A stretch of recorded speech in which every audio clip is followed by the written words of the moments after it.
So I hate wasting things, and I have some leftover drawers from the file cabinet that I made my separator out of. So I need some lids for some buckets. So I got the idea that this would make a fine lid.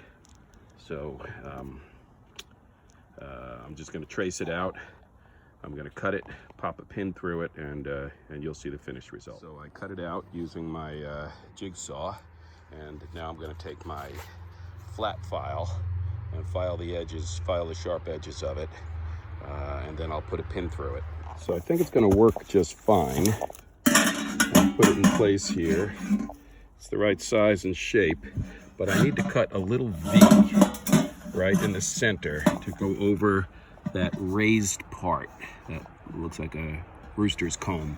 I have to cut a V there, and then I'm going to pop a hole in the side and pass a pin through it, and that pin will go through that hole to keep it in place. So we're getting there. So like I said, I cut out this notch here, and I'm going to file it smooth with my flat file, and then I'm going to drill a hole through here and the other end, and then I'm going to cut a little piece of this old wire coat hanger and put it through there as a pin, and I think that's going to get me through this season.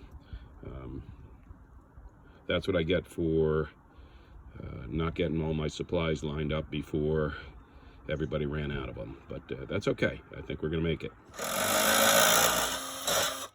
Okay, so we popped the holes in it, and now I just use the tin snips here to cut this old wire coat hanger. That's gonna go in here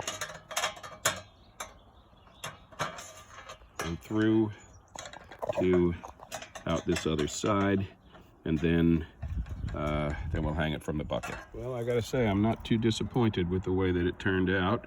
Coat hanger as a pin, going through the lid here, and I think I'm just gonna have to bend it back a little bit here so it lifts the rest of the way, but otherwise, one down, a few to go.